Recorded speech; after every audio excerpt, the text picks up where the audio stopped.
Pectoral girdle. Pectoral girdle consists of two equal halves. Two halves. Two halves. Pectoral girdle consists of two halves. In these two halves,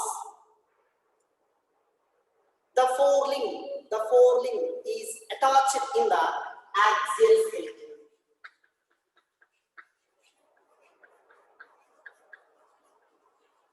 Axial skeleton. See ma here. This is called, this is, and this portion. This I kept it in the same manner. This is called pectoral girdle. Pectoral girdle consists of two halves. This is one half, this is one half. Okay, this is one half, back side one half. In between these two halves, this in between these two halves, this is forelimb. Humerus, the humerus is joined here. Okay, so like that. So for drawing also this diagram is not possible. Okay, so that's this is. So this part, this is forelimb. This forelimb is fixed in this heart. Okay, that's the pectoral girdle consists of two halves. These two halves are articulates. Pectoral girdle consists of two halves. In these two halves, the forelimb, the hands are articulates with the axial skeleton. So this part is axial skeleton. This part is axial skeleton. With this axial. This is called axial skeleton. With the axial skeleton, the forelimb is attached.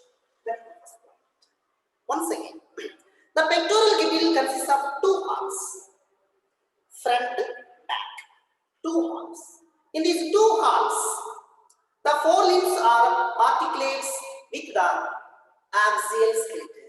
So this is axial skeleton region. In this axial skeleton region, the forelimbs are attached. See here, I will show the forelimbs are attached.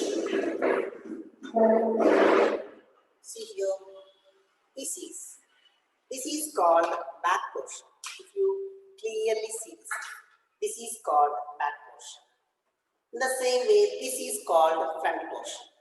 In which here like this way, cavity will be there. In this cavity, this is humerus. Okay, this completely forelimb is attached like this. Okay, it is movable joint, shoulder joint. Okay, so that is called pectoral girdle. Okay, so that is pectoral girdle. See here, next one is each half of the pectoral girdle. Each half of the pectoral girdle. So back side and front side. Each half of the pectoral girdle. Each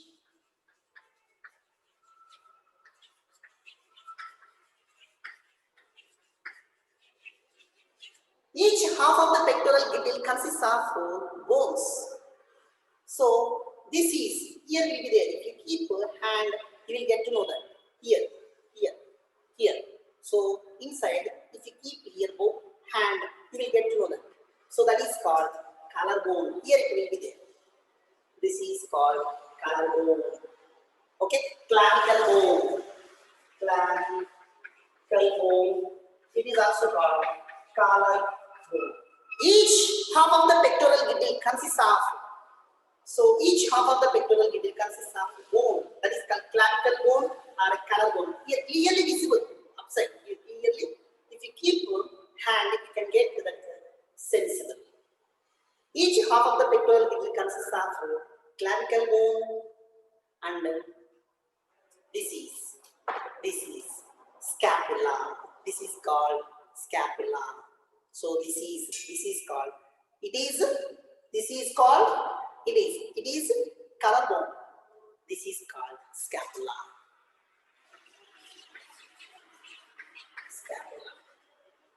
Okay, see here, that's how we draw like this way. Collarbone. This is collarbone. This is collarbone. Collarbone. This is scapula. Scapula. Scapula. Okay. Each half of the pectoral girdle consists of clavicle bone. It is also called collarbone and scapula. Okay. Next, scapula. The scapula is located dorsal thorax region. See, if you keep while you are doing mark, so if you keep your hand here, one here, if you are laying here, this is, see, clearly visible, see, clearly visible, see, this is back side. Where it is present? Here. So here, this region. So this region, here it is present. That is called scapula. The scapula is located on dorsal thorax, ventral thorax, dorsal thorax. The scapula is located dorsal thorax region between dorsal thorax between second and seventh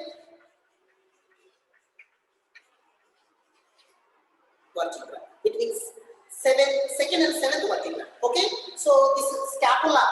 So like this way, back side. So here it will be there.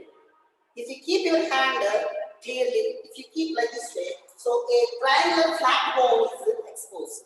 Okay, the scapula is located on dorsal thorax region.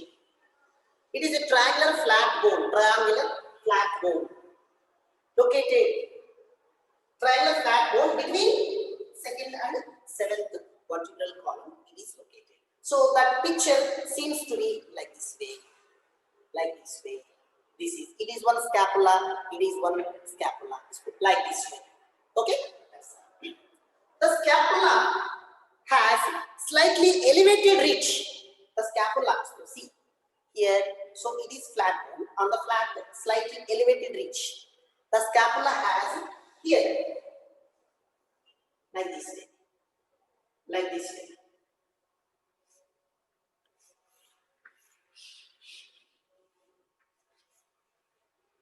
The slightly elevated ridge called spine. Spine. The scapula has slightly elevated ridge called spine. Okay, so below the scapula, below the spine, there is a flat expanded portion. Flat expanded portion. This is called spine. This is called spine. Okay, so below the spine, flat expanded portion. Flat expanded portion. This is, and there is the scapula. Elevated ridge is spine. So below the spine, flat expanded portion is called acromion process. Below the spine, there is a flat expanded portion. Flat expanded portion. Below the spine, there is a flat expanded portion is called acromion process.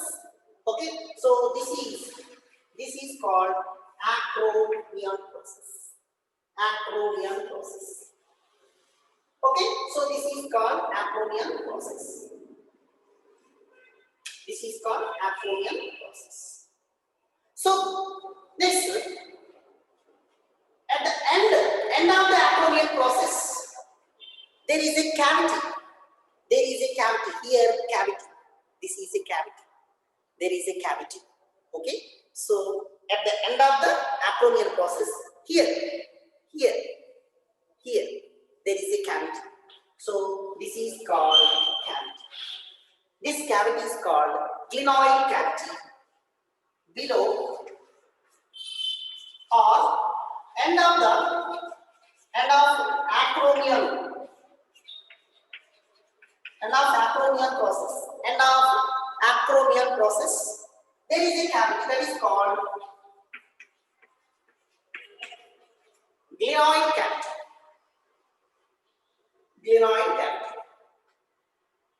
In the glenoid cavity, articulates the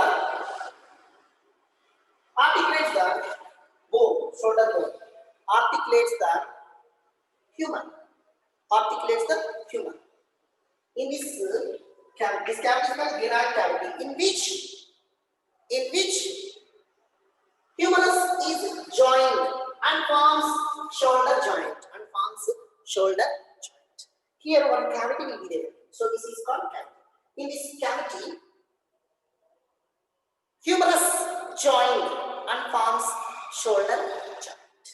This is called pectoral girdle. Pectoral girdle.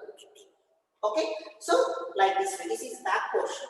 Front portion is like this way. Okay. So front portion we cannot show. So like this way, front portion. So front portion is same like this one. So this is pectoral girdle. Pectoral girdle 2. Okay. That is the explanation about pectoral girdle.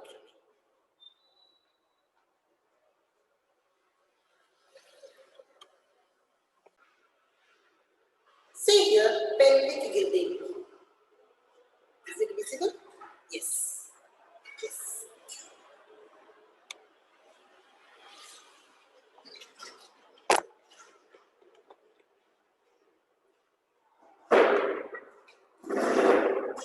See, pelvic girdle. This is called pelvic girdle. Okay, buttocks region, front region, buttocks region, ventral region. This is complete is called pelvic girdle. Pelvic girdle. Pelvic girdle. See, this is the picture is like this way. The picture. See, everybody have to call this. So this is called pelvic girdle. Pelvic girdle. Okay, so this pelvic girdle. This pelvic girdle I will show in the form of a picture. Everybody have a look on this. So the pelvic girdle consists of two equal halves. Pelvic girdle consists of two equal halves. Two equal halves. Two equal halves means what? Left pelvic girdle. See, I am drawing diagram.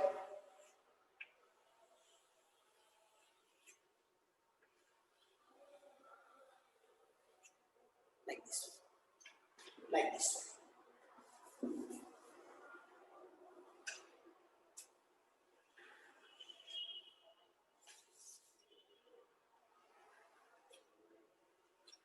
Like this. Okay, so this is called pelvic girdle.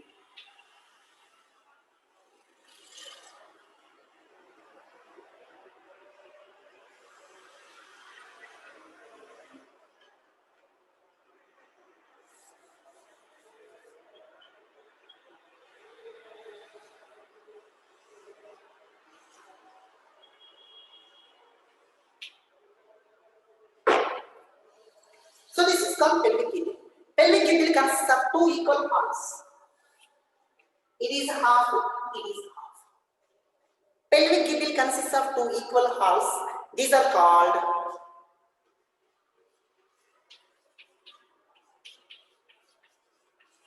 pelvic bone or coxal bone or hip bone. Okay, coxal or hip bone. The pelvic girdle consists of two equal halves. It is half. Two equal, left, right. Two equal halves. See, so two equal halves. If you see this is, you will get it. This is half. Two equal halves. Pelvic girdle consists of two equal halves. So these two equal halves are called pelvic bone, or coxal bone, or hip bone. So this is the first. Next one is each half consists of three bones. So anterior, posterior, middle. So anterior bone is called anterior bone. Anterior bone. Superior bone is called ilium. Ilium. Middle bone. Middle bone is called pubis. Posterior. Posterior bone is called ischium.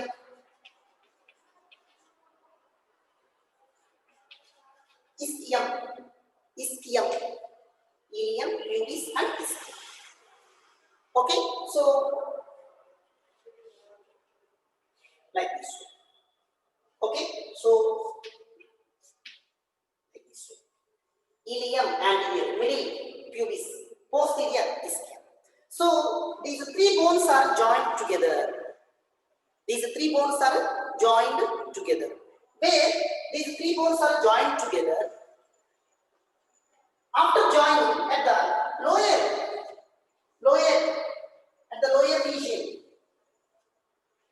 region, there is a cavity. This cavity is called acetabulum. So through this cavity, this is called acetabulum.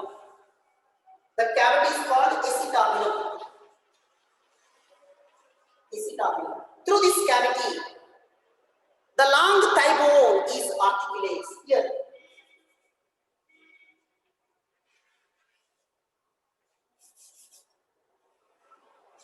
Like this. So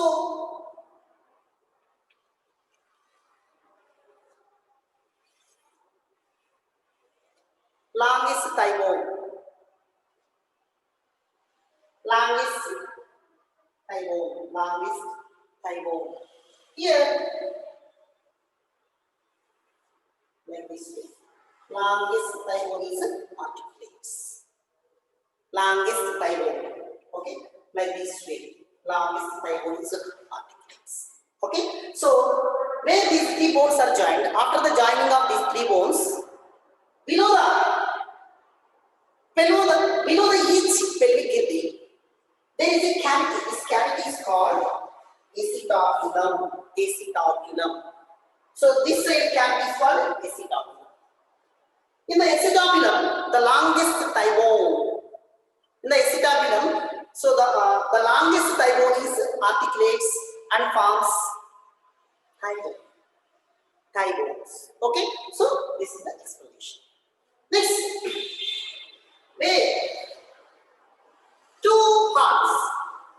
So this is hall, this is two halves. Where the left and right halves are meet ventrally. Okay, so from back it comes and meet ventrally. From back it comes and meet ventrally and forms pubic symphysis.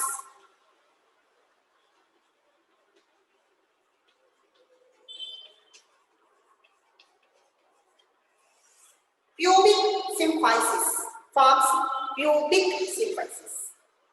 Okay, both the halves, left half and right half, both the halves are meet ventrally and forms pubic symphysis. This entire is called pubic symphysis. Pubic symphysis. So this pubic symphysis is made up of by fibrous cartilage.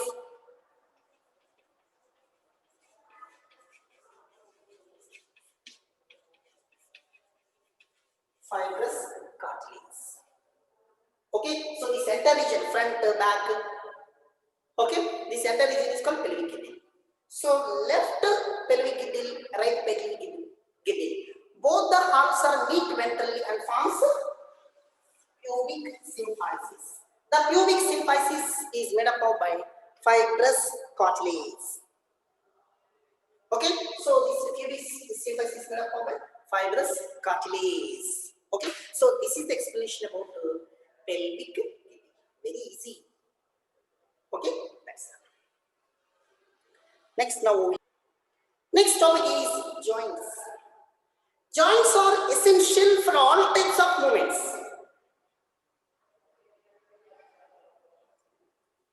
Like this, all kinds of movements, joints are essential. Joints are essential for all kinds of movements.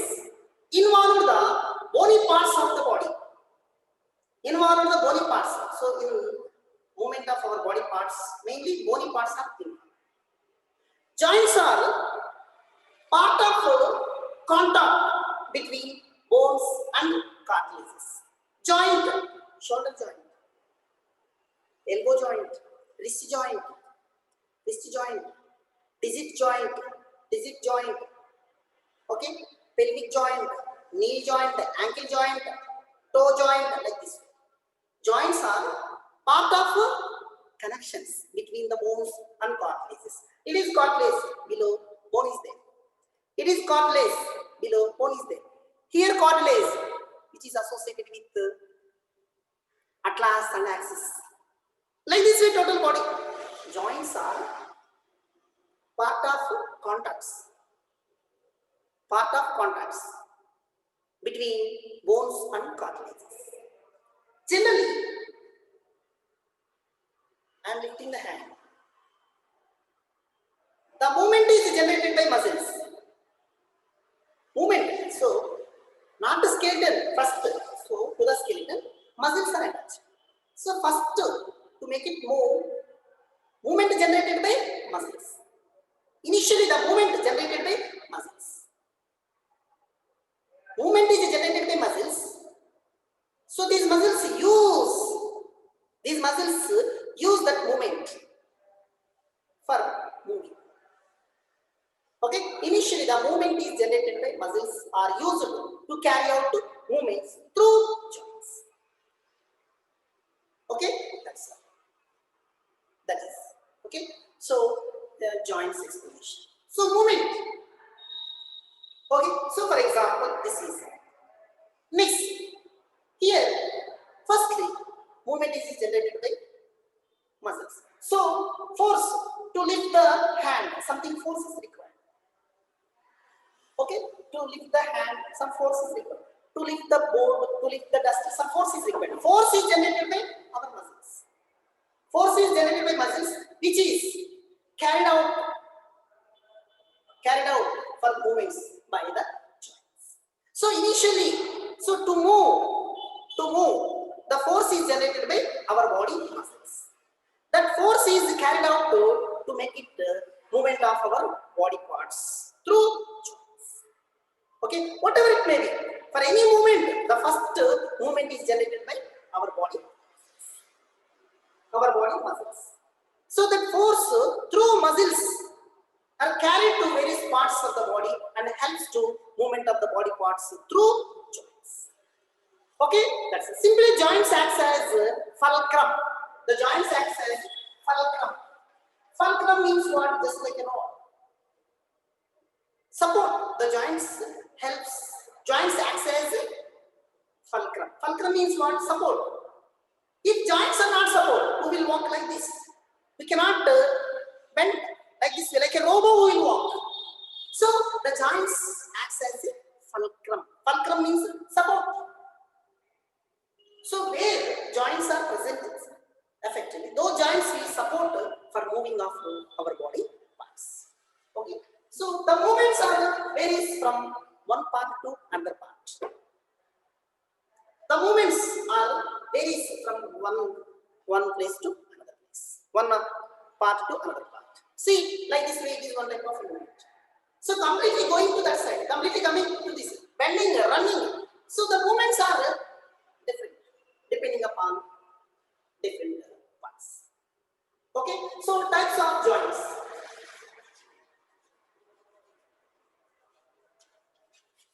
So types of joints. So the joints are mainly classified into three types. First one is fibrous joints. Second one is cartilage joints. Third one is synovial joint. Fibrous joint, cartilage joint, fibrous joint, cartilage joint, synovial joint. Fibrous joint. First of all, let us see fibrous joints. The fibrous joints.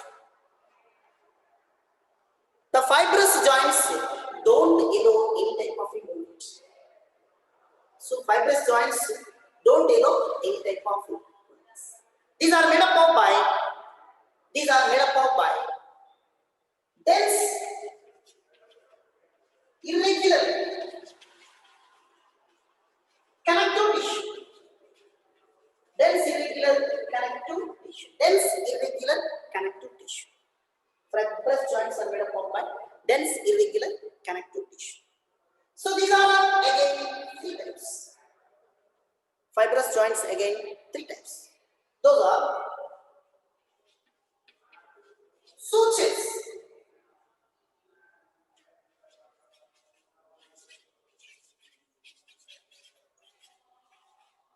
syndesmosis, again. Third one is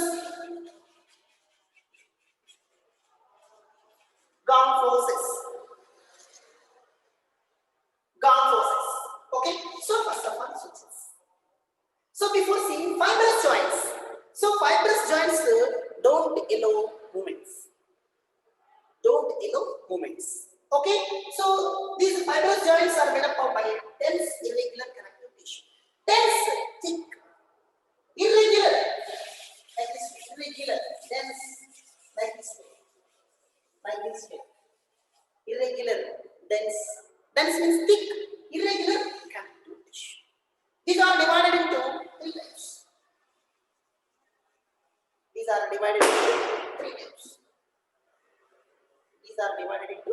three types. First one is sutures. So sutures, these are called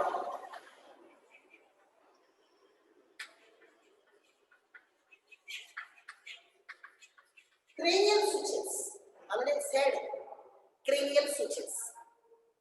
So the cranial sutures are present between frontal bone and parietal bone. Therefore, these are called cranial sutures. So the cranial sutures helps to articulate two bones. Okay, that is called sutures, cranial sutures. Syndesmosis.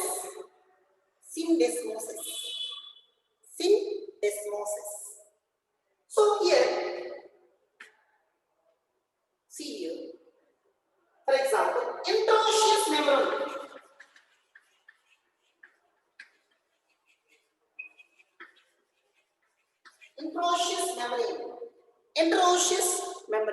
Interosseous membrane present between tibia and fibula. In between tibia and fibula, leg region, I said two bones are present. Below the thigh bone, two bones, tibia and fibula. In between these two, what membrane? Interosseous membrane is present. Gonphoses. Dentoalveolar joint. Gonphoses joint. It is present in dentoalveolar joint. Sutures and gonphoses are completely immovable joints. Therefore, these are called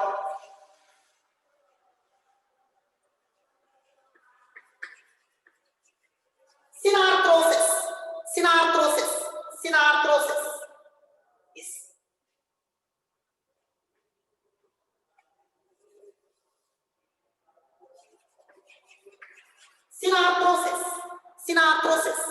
Synarthrosis means what? Completely immovable. Sutures and gonphoses are synarthrosis. Syndesmosis is slightly moved. Where we are moving leg automatically, the interosseous membrane is slightly moved. That is called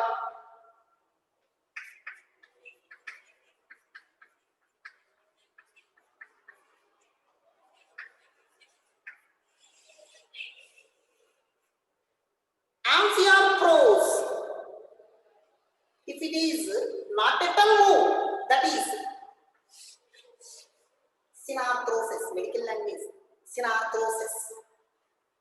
Sutures and kyphosis. Our upper jaw, these tooth not movable. So completely not movable. Immobile. So that is called synarthrosis. But the syndesmosis in the leg, slightly move. If the slightly move this interosseous membrane, then that is called amphiarthros. Amphiarthros. Yes, amphiarthros. How to remember these words? Because need discussion. For board, it is not necessary. Like this way, many things, many points from the animal physiology.